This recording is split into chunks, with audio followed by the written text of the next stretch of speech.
Brothers and sisters, greetings and peace be upon you. Salamun alaikum, shalom, bonjour, ya Ali, all the greetings in the world out there. I'm just going to test if my live feed is working because, excellent, okay, it's working. As I have promised you, my weekly show will continue on this very page every Sunday at 5 p.m. Australian Eastern Standard Time.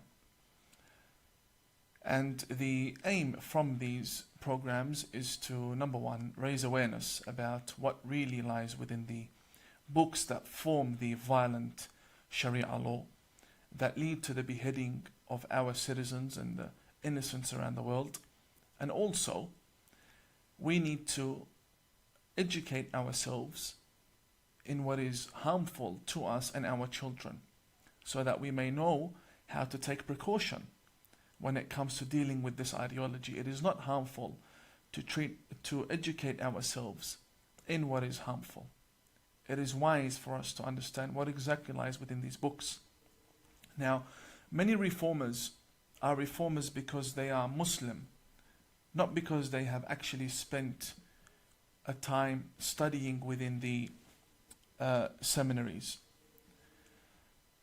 Not that it is a requirement that one needs to have some sort of degree in order to stand against ISIS, but I think the world we live in is more interested in stamped documents from radical institutes than the actual truth that lies within the very books.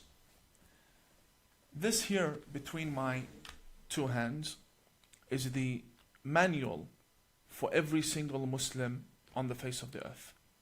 Every single Muslim believes in what I am holding between my two hands. They may indirectly or directly believe in it. Meaning we may have a minority of Muslims that say, well, we don't believe in all of this, but they believe in books that depend on sources from these four books. Firstly, we have the Holy Quran. The Holy Quran is the holy book for all of the Muslims around the world, regardless of denomination, sect or group. All Muslims believe in the Holy Quran. If someone does not believe in the Holy Quran, then they are not Muslim. They have to believe in the Holy Quran. We will not be interpreting the Holy Quran, but that will be a separate program. I have here 4 volumes of Sahih al-Bukhari. If you had watched my appearance on the Andrew Bolt show, you would have seen that I had brought one of these volumes and I read from the volume, I referred to one of the volume, to what was written in one of the volumes. And it was very shocking for the nation as to what exactly lies within these books. The ABC Media Watch turned around and said, the statements of Imam Tawhidi are plain crazy. Well, I guess they're just proving our point, that indeed, what lays within these books and leads to our deaths is plain crazy. The problem is, you do not have access to these books. The problem is, even if you had access to these books, you would not be able to understand the literature within these books. Today, I want you to know what exactly lies within the books that are considered sacred right after the Holy Quran. In every mosque, or in the majority of mosques and the majority of Muslim libraries and schools, the Holy Quran is placed right next to Sahih al-Bukhari. That is because Sahih al-Bukhari interprets the Holy Quran, especially volume 3 from Sahih al-Bukhari that focuses on the Quranic interpretation. It teaches us Muslims how to live our lives, what ethics we need to abide by, and what exactly makes us good human beings. This is the manual that we have. Now I understand that some will say, well, the Bukhari is a Sunni author, and the Bukhari is respected by Sunnis, and I'm a Shi'i. So how is it that the Bukhari applies to me in my daily life? The answer is very simple. The Bukhari has influenced all of the tafsirs, the interpretations of the Holy Quran for all Islamic denominations, regardless whether they be Ahmadiyya, Sunni, Zaydi, or Shia. All Shia scholars take from interpretations of the Holy Quran that depended upon the Bukhari as a source in one way or another. This book has influenced every school of thought, and even grand ayatollahs within the Shia school of thought, such as Fadlullah, Khamenei, Khomeini, and also lecturers such as Ahmad al-Wa'ili. All of them refer to this book and they abide by it. Some may call them undercover Sunni, undercover Wahhabi. That is understandable. But that's not what I am saying. I am saying this book is a book that has led to the deaths of many people. This is a formula of war. This is what has made Islam a religion of war. This is what needs to be banned. Now obviously, with 4 volumes between my hands, I'm not going to be able to analyze each and every volume within this episode. But we are going to skim through these 4 volumes to find out what exactly is this book like, what was the line of thinking of this author, what on earth was he thinking when he compiled this, and why are the Muslims silent? But before I come into speaking about the Bukhari, it is worth asking a question. How come the Muslims who don't speak Arabic, other than the imams, and how come the Muslims who don't speak Arabic completely, and how come non-Muslims, university teachers who have studied Islam and received degrees in Islam, how come they haven't come across this? Why is it that we are now learning about this Bukhari? The answer is very simple. When you go to a Muslim bookstore and you say, can you give me a copy of the Bukhari? You would expect to get this, but instead they will give you this. They'll give you 1 volume that is made up of Arabic and English. They have cherry-picked and selected for you and translated for you what they want you to read from Sahih al-Bukhari. They do not want you to read everything within Sahih al-Bukhari. As you can see, they have titled it Sahih al-Bukhari, the early years of Islam. And they explain and translate. But this is not al-Bukhari. This is a small compilation from what they want you to know about Bukhari. This is the real Bukhari. We who seek knowledge want to know what forms this radical ideology. We want to know what's in the book. Therefore, let's get into it.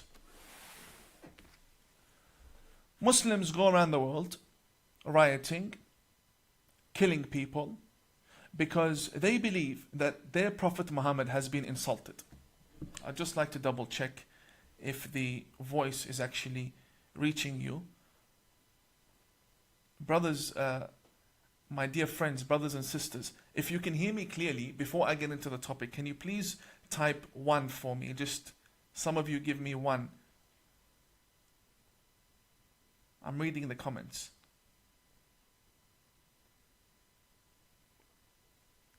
Just a 1, thank you very much. If you can hear me, can you please confirm?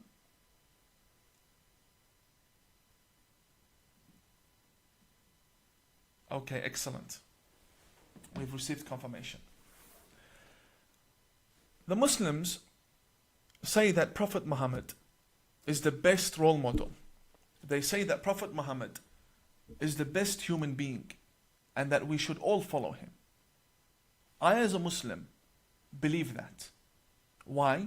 Because I believe that the Prophet Muhammad, that I believe in, my version of the Prophet Muhammad, is someone who respects the Jews and loves the Christians and honors the atheist and allows churches and synagogues within his government. The problem with my version of Muhammad is that only a minority follow it. The majority follow a different Muhammad. And when I say majority, I do not mean 5 to 50%. I mean 95%. of the Muslims believe in the Muhammad, the Prophet Muhammad portrayed in the Bukhari. Nowhere else. Nowhere else. All books of history refer to the Bukhari. So let's find out, what really is Muhammad like according to the Bukhari, according to the faith of the Grand Mufti, according to the faith of television celebrities that are Muslim in this country, according to the faith of activists within America. All of these Muslims who go and say that Prophet Muhammad was an environmental activist, a human rights activist. Okay, I don't disagree, but is that the Muhammad you believe in? Or are you changing faiths every time you're subjected to a question that you cannot answer? So you change faith in order to answer that question. The Prophet Muhammad that the majority of the people speak about and fight for and defend is not the Muhammad they believe in as an ideology. There's a big difference between the Prophet Muhammad in the actual sacred scriptures and the Prophet Muhammad that is portrayed as a prophet to the West by 95% of the Muslims. The Muhammad that is being portrayed in the West is a Muhammad I reject. I do not believe in that prophet. I believe in a version that the minority believe in. And this is what reformers want. Reformers say, get rid of these role models that you have formed and you believe in. Get rid of them and start rethinking what a prophet should be like, because that will influence your ethics and your culture as Muslims. But they do not want that. They want to stick to the Muhammad that they have been brought up listening to. But the sad news is, it's all a fake. The Muhammad Linda Sarsour mentions is not the Muhammad she believes in. Today, I'd like to show you what exactly is written within these books regarding Prophet Muhammad, regarding their noble prophet. What exactly do these books say? I'll start with volume 1. And I know the techniques of the radicals. These books are a big surprise to them. That now Tawhidi, Imam Tawhidi is now on live showing the West what these books contain. And the Imams, as I speak, do not underestimate this. As I speak, the Imams are contacting each other right now, without a doubt. And they will hold an emergency meeting as to what to do with Imam Tawhidi. Because I know how my community will react. So before they start saying this is a fake cover and the inside is not the real Bukhari, I'll have to show you up close that this is the Bukhari. This is Sahih al-Bukhari. And this here is volume 1. And I will show you the license of the publication. Just for the record, you can pause the video later on. This was printed in Beirut, Lebanon, and it was printed by the publisher Dar al-Kutub al-Ilmiya. It was printed in 2014, and it is titled Sahih al-Bukhari, The Correct and Authentic Traditions of al-Bukhari, and it contains prophetic hadith. This is volume 1. This is exactly what I was taught. Let me show you why I had to rebel against the school of thought that once upon a time wanted me to be a missionary to the West. So you can understand why these statements are being issued against me, saying I'm a fake. I'm a fake because I left this. We don't need to go too deep into the book. First volume. And let's look at the first 100 pages within the book. Page 45 of this very book, volume 1, and segment 5, it is called Bab al-Takhfifi fi al-Wudu'. It speaks about the purification and purity of oneself before engaging in any form of prayer. Muslims wash themselves 5 times a day, meaning they wash the face, They wash the hands first, then the face. Then they come to the two arms and wipe on the head, and then they wipe on the feet. This is called the ablution. It's called the wudu. The wudu. It's also pronounced wuzu or wudu. It is a must. There is no prayer accepted in Islam without that purification beforehand. They mention the Prophet Muhammad. They themselves, 95% of the Muslims believe in this. They say that the Messenger of God, Muhammad, came to a house, and I will recite in Arabic. ثم اضطجع فنام حتى نفخ. He laid down, slept, and began to snore. ثم أتاه المنادي. Then the caller for prayer, the person who wakes him up for prayer, came to the Prophet Muhammad. And he said to him, it is time to pray. فقام معه إلى الصلاة. Therefore the Prophet Muhammad woke up and went with the person who woke him up to go and pray together. فصلى ولم يتوضأ. And Prophet Muhammad prayed without washing himself, without purifying himself. This shows you that the Prophet, who taught these 95% of the Muslims to wash themselves before praying, he himself does not wash himself. He himself is a hypocrite. And he himself has no prayer that is accepted. This is what they believe in. This is the hypocrisy within the Bukhari. Now we Shia, we don't even believe the Prophet needs wudu to begin with. The Prophet and Imam Ali, they don't need wudu. They are pure. Jesus, Moses, all messengers of God are pure. Yes, Umar ibn al-Khattab needs wudu. Umar ibn al-Khattab, who spread Islam by the sword, he needs wudu. He needs purification. As for a prophet, it doesn't make sense. So number one we have here, let's make a list of this, and I advise you to make a list along with me. So we have a prophet who is not pure when praying.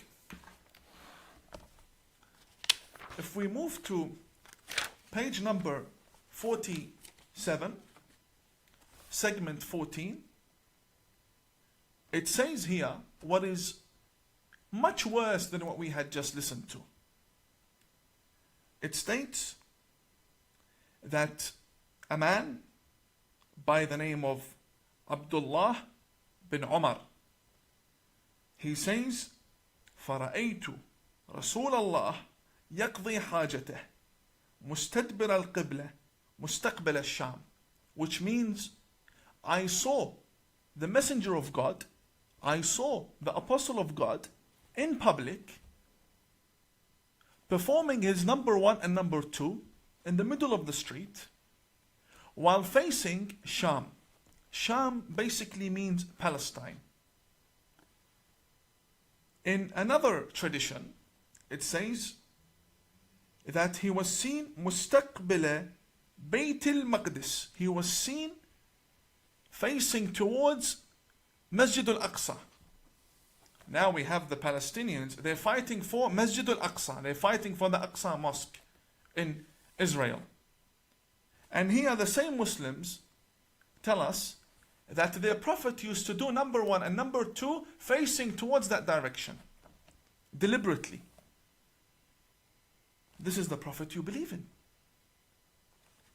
And this is the Bakri version of the Prophet. This is the Umari version.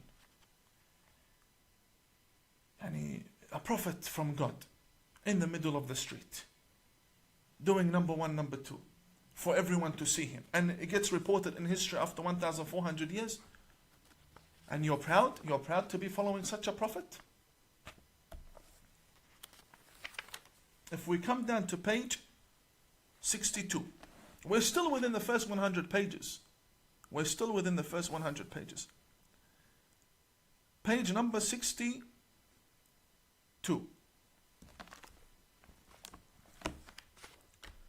It states, أتى النبي, the Prophet came, فبال قائما, ثم دعا بماء, فجئته بماء فتوضأ. Which basically means Prophet Muhammad came and he urinated while standing up. He wanted water, we got him water, then he performed ablution. He performed the wudu in order to pray. The problem is in Australian media, the radical preachers in Sydney tell me and you that if you stand when you urinate, you are doing an act that is like the act of animals. That's what they say. They say only animals stand and urinate. And here the very Prophet stands and urinates. I will show you. I'm not here making things up here. All highlighted in yellow for you. I'll bring it up to the camera. That the Prophet, peace be upon him and his family, urinated when standing. Which means he's a hypocrite. And he has no ethics, according to the Bukhari. And I would love for the Grand Mufti, and I would love for Brother Walid Ali, Dr. Walid Ali, Sister Linda Sarsour, to come and defend their Prophet. This is your book. Either you denounce the book or you denounce the Prophet. Which one is it? So now we have a Prophet who urinates when standing like an animal. Like an animal. And we have number 1 and number 2 in public. This is the book that forms Sharia law. Let's read what's in this book. Come to page 72 of volume 1 of Sahih al-Bukhari. This one here is worse. Yani, as you go deeper into the book, the worse it gets for you. It states here, كان النبي يدور على نسائه في الساعة الواحدة من الليل والنهار وهن 11. قال قلت لأنس أو كان يطيقه؟ قال كنا نتحدث أنه أعطي قوة 30. What does this mean? It means that the Prophet Muhammad used to visit all of his wives, and they were 11, and he would engage with them all in sexual intimacy. And he would do that during the day and during the night. And all 11 of them. And he wouldn't wash himself. He would not wash himself between each wife. So the person who narrated this report, he said, is this true? That Prophet Muhammad has the ability to satisfy 11 women? Here it says, he was given the power of 30 men. Yeah, Bukhari, who are you trying to fool? Who are you trying to fool? When you read this is the Prophet Muhammad that we were taught. I didn't bring this from Jupiter. This is the book for the greatest scholar in Islam after the Quran, according to 95% of the Muslims. I didn't make this up. It's in the Bukhari. I'm more than happy to bring this on any platform and we'll debate about it. This is very sad. Very sad. Prophet Muhammad, who you love and you go around killing people for. This is your hypocrisy. This is what you believe about your Prophet. This is the issue when we say ISIS came from Sunni Islam and they are doing what they are doing in Iraq. Or everything is focused about the sexual desires that they have. Blow yourself up to get 72 virgins. This is your Prophet. Running around during the day and the night. He has nothing better to do. God sent him to engage in intimacy. He had nothing better to do, according to your most important source. Now, this, and we're still on page 72. We're still on page 72, over here. Page 72. We haven't even reached page 100. And it just gets worse. This is volume 1. Volume 1 from Sahih al-Bukhari. As we are going through these books, you will see that the level of intellect and integrity and dignity and respect that the author has when speaking to his people regarding his own Prophet is very low. Very low level of respect when speaking about the Prophet. And none of us would want 1,400 years down the track to have a most important book circulated everywhere, considered sacred, that contains matters of your private lifestyle, matters of how you would deal with your wife.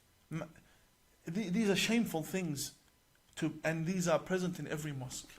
And this is why our youth focus on the 72 virgins. Because if their prophet is running around after women 24/7, in the day and in the night, في الليل والنهار, it's written in the book, during the day and during the night, then we cannot blame the radicals for wanting 72 virgins. Now we come to page 221. 221, the chapter of jihad begins. And this is the problem that we have when it comes to jihad. This here is volume 2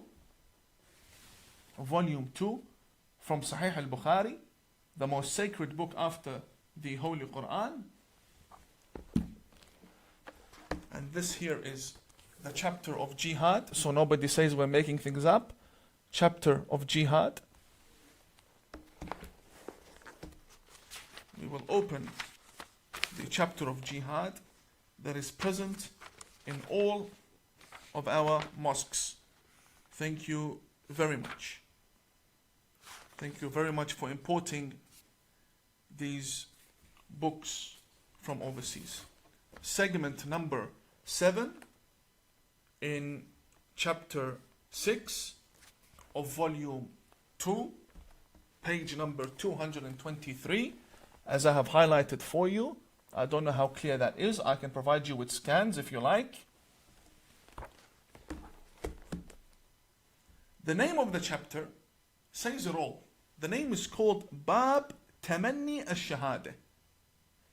The chapter of loving martyrdom. I want the Grand Mufti to answer me, what does this mean exactly? Because I know they will say it took it out of context. No problem. I'm an imam and I've taken it out of context. You explain, please. قال رسول الله صلى الله عليه وآله والذي نفسي بيده لوددت أني أقتل في سبيل الله ثم أحيا ثم أقتل ثم أحيا ثم أقتل ثم أحيا ثم أقتل. What does that mean? It means that Prophet Muhammad says, I vow by God that I wish that I could be killed for the sake of Allah, then brought back to life, then killed, then brought back to life, then killed, then brought back to life, then killed once again, and then you go become a martyr and you go and you get your 72 virgins. And this is not something that we are just reading. This is not a magazine. This is Sahih al-Bukhari. The authentic. Sahih means authentic. After intense filtration for 1,200 years, this is what we have now come with to form the religion of Islam. So when you see its non-stop attacks towards the West, you know why.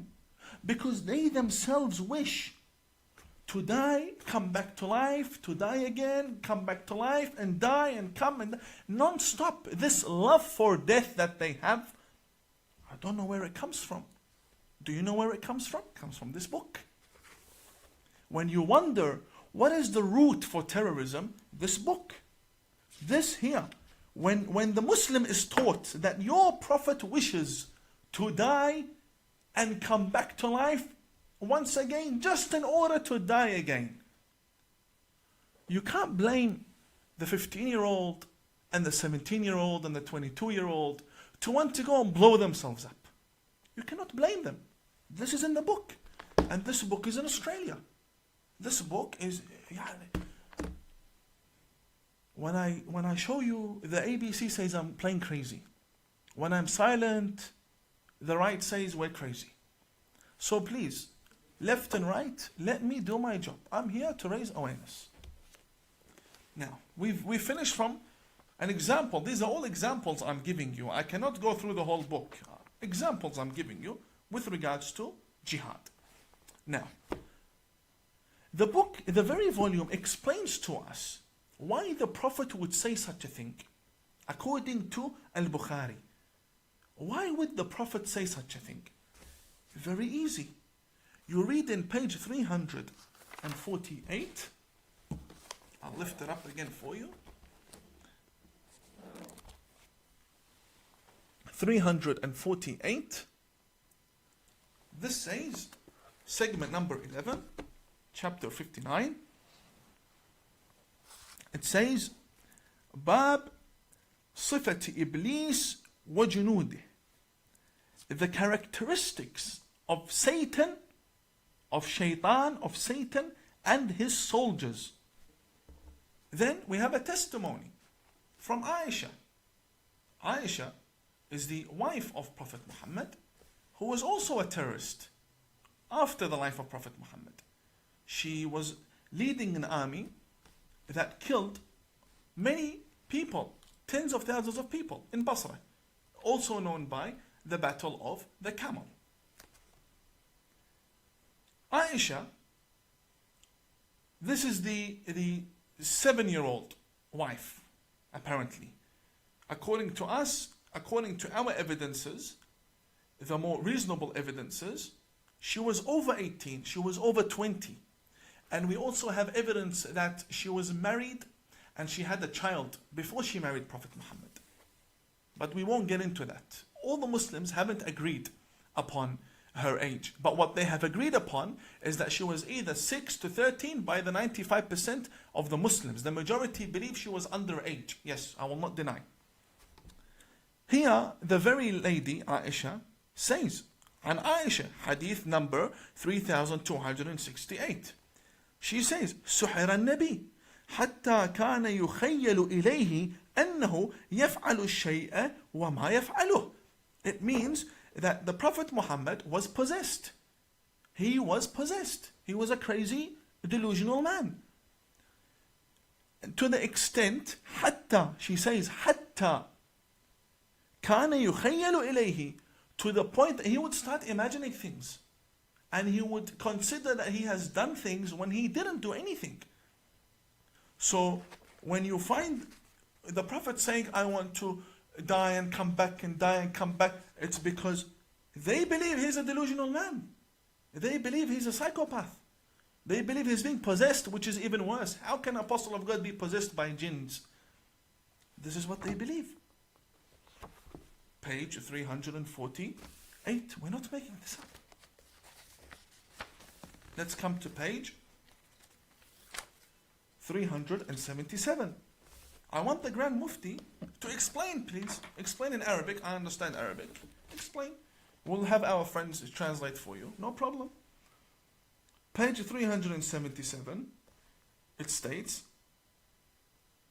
that the Prophet in 3372, Prophet Muhammad used to doubt in previous prophets, which clearly contradicts the Holy Quran. The Quran says, مَا نُفَرِّقُ بَيْنَ أَحَدٍ مِّن رُسُلِهِ. We do not differentiate between any of God's messengers. Here the Prophet Muhammad says, أن رسول الله قال نحن أحق بالشك من إبراهيم إذ قال رب أرني كيف تحيي الموتى. Prophet Muhammad says that we are more worthy to doubt in the words of God than Abraham when he said, Oh God, show me, how can you give life to the dead person? If someone's dead, how can you give life? Show me. So the Prophet Muhammad himself, according to 95% of the Muslims, was a delusional man. According to Sunni Islam, this is Al-Bukhari. So if your Prophet was doubting in his own message, in the revelation that had come to him, then why do you not allow anyone else to doubt in your Prophet? Why do you always want to paint a good picture? Firstly, reform, get rid of this book, and then we'll start a new platform of understanding what are the good things in the life of Prophet Muhammad that you can learn from. Not this book. We're up to volume 3. Volume 3 from Sahih al-Bukhari. غلط البخاري. Volume 3. And here I have a challenge. I have a big challenge right now. I'll just double check since I turned my live off. Okay, we're still going. To be honest, I stopped taking notes down about everything. I might as well do it now. So now we have a possessed sexually hungry prophet, from what I can remember. Because we need to find the result at the end of the day. This is volume 3. Let me take you to page 462. This one here. Any Muslim from the majority faiths. A big challenge to all of my brothers out there. The Grand Mufti, the Australian National Imams Council, all of my brothers. Sister Linda Sarsour, all of my sisters as well. Sister Linda Sarsour, Yasmin Abdul Majid, Brother Walid Ali, all of the brothers who consider themselves Muslim. This is your book. And this is not any book. This is the number 1 book after the Quran. Page 462 states, Hadith number 5445, segment number 44. The door or the chapter of the dates. Dates. قال رسول الله, it says, the Prophet Muhammad says, من تصبح كل يوم 7 تمرات لم يضره في ذلك اليوم سم ولا سحر. It states over here, because I want to show you the accuracy of this book that is killing our people. I want to show you the accuracy. It says over here, whoever wakes up and eats dates, whether they be 7 or different reports, whoever eats dates will be immune to poisoning during that day. Whoever eats dates will not be affected by any poison. It says over here, sum, which means any poison. Okay. I have a challenge. I have here dates. And I have here kerosene. I have here kerosene. And I have a cup of water. I have an empty cup, a glass. So you can see perfectly. And I have 2 dates over here. My challenge to the Australian National Imams Council. If this book is accurate, that means the Prophet portrayed in the previous volumes we just shown is an accurate portrayal. And you cannot blame anyone for thinking wrong about your Prophet. If it is not true, then denounce. Say this is not a good book. Do not consider it sacred. Because people are dying because of the chapter of jihad. If it is true, then come. Here, I have 2 dates for you. I have 2 dates and it's iftar time. Now you're breaking your fast. 2 dates and I will pour you a cup of kerosene from Bunnings Warehouse. Come drink. Yalla Habibi, come. Come drink, and I want to see how you will not end up in the hospital. If you end up in the hospital, then you have done that to yourself for the sake of your own faith. If you end up dying or you end up with serious injury, then you're a victim of your own faith. This is what you believe in. And if you end up healthy and nothing's wrong with you, I will convert to your faith. I will resign as a Shia Imam and I will come and I will kiss your feet and I will study under you. I will start all over again. If you can prove me wrong, come. I'll pour you 1 cup from this after you have 2 dates so we can see exactly, is this book accurate or no? If it is really the word of God and if it's really what you believe is correct, come. I give you 2 dates plus here kerosene and enjoy. This is nonsense. This is volume 3. Now we're up to volume 4. And volume 4 is a tragedy within a tragedy within a tragedy. Volume 4 from Sahih al-Bukhari. Volume 4 Sahih al-Bukhari. And by the way, the books of the Shia will come next. This is the main Sunni author. Shia authors will come next. I will bring the Shia books and we will see exactly what's going on in this faith. We'll bring them all. The books of Khomeini and the thawing of the underage children, they will all come. So now we have volume 4 because this is very interesting. Because this is very interesting, I'm going to show you the license again of this very volume so nobody says it's a lie. Okay. Now let's go very far away from the whole world of jihad, and I'm pretty sure Islam has something to offer. I'm pretty sure 95% of the Muslims believe in a faith that should have something to offer, yani at least some medicine. Let's take a look at the medicine here. Also page 16. Page 16, it says the chapter of medicine with the urine of the camel. تفضل. Chapter of medicine with the urine of the camel. Medicine, medication, cure with the urine of the camel. Let's read. It states, a group of people came and visited the Prophet in Medina, which means he had a government. I don't believe the Prophet had a government, but I believe he had a strong establishment. We'll speak about the government of the Prophet in a different time. As for now, they came to Medina, where the Prophet had his religion established. And they became sick. What do they do when you become sick and you have the Prophet? He's the best doctor. So they went to the doctor. The best doctor in the opinion of the Australian National Imams Council. The best doctor in the opinion of the Grand Mufti, Dr. Ibrahim Abu Muhammad. The best doctor according to all of the Muslims. The best doctor, the Prophet Muhammad. This is your book, not mine. This is your book. What does the best doctor say to the sick people that came to him? And what did he do when they took his prescription and ran with it? What did he do to them?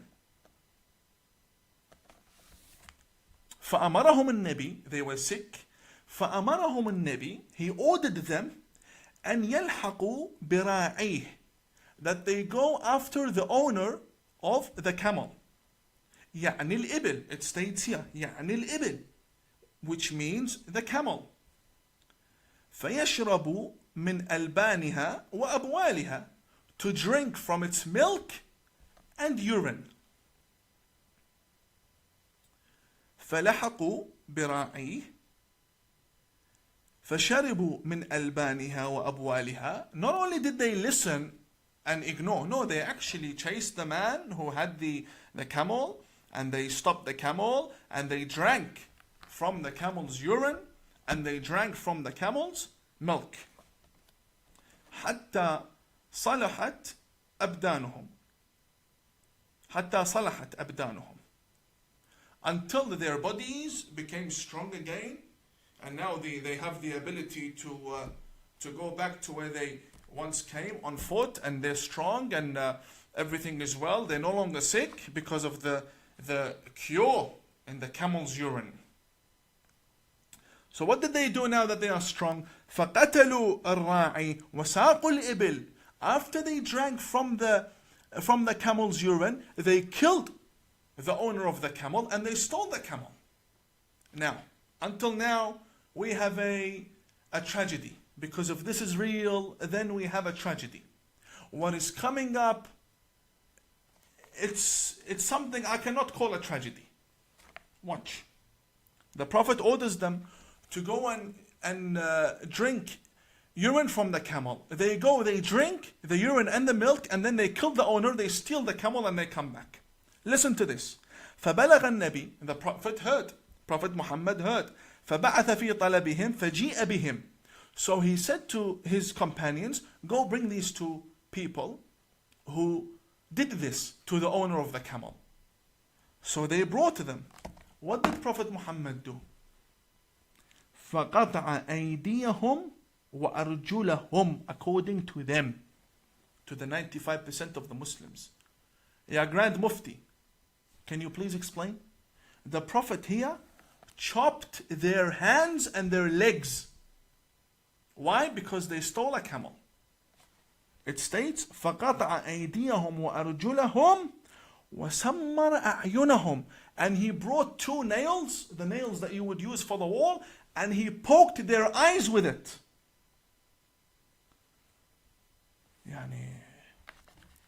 this is a terrorist.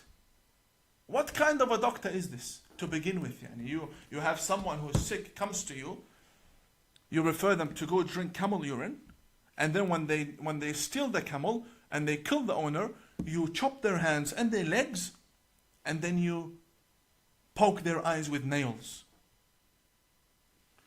This is your prophet. This is your prophet. I did not make these books. This is your religion. Here, can you please explain? We just went through 4 volumes, and next week will be the Shi'i books. These are your volumes. Can you please explain to me? Because what I did now, I translated what is in the book. That's all I did. I did not add anything from myself. I translated what's in the book. Can you please explain if I as an imam have taken it out of context? You please explain to me. How can 4 volumes be taken out of context? How can go drink the urine of the camel be taken out of context? How? But you don't find any of this in this English version that they give you as a gift on the streets of London and in Sydney, because they do not want you to know what's in the book. Therefore, this is the very book that teaches us jihad. And this is the very book that teaches the Muslims how to love their Prophet. We saw their Prophet, and we saw the jihad, and we saw exactly what Bukhari teaches. Dear Grand Mufti, dear Mufti of Egypt, dear Mufti of Lebanon, Mufti of Syria, any Mufti, come defend your Prophet.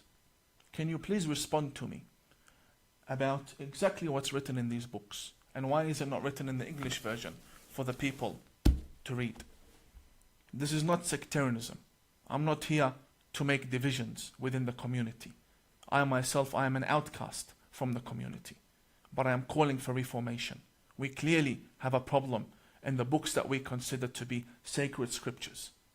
If this is the book you use to interpret the Quran, then you cannot blame people to hate your Quran. You cannot blame people to hate your Quran. If this is the intellect that we are displaying our religion with to the world, then may God be with the world and may God be with the religion. Because this is clearly something wrong. I stand against this book and against the author of this book. And I do not consider it to be sacred at all. And next week I will show you the books of other denominations that need reformation. My purpose here is to show you exactly what needs to be left within Islam. We cannot be reformers if we go to the mosque and we pray behind imams that quote from this book and revere this book and respect this book. The chapter of jihad was more than enough. All we had to read was 1 line. The chapter of jihad makes over 100 pages. I only read for you 1 line. To me, these are all attributions to my Prophet. I do not believe in them at all. I am a kafir in this book. I do not believe in it at all. I believe in the Prophet that loved Moses and loves Jesus. And we have a study, but the problem is only a minority believe in that study. And now we have reached the end of the first show. I honestly pray that you had somewhat benefited from tonight's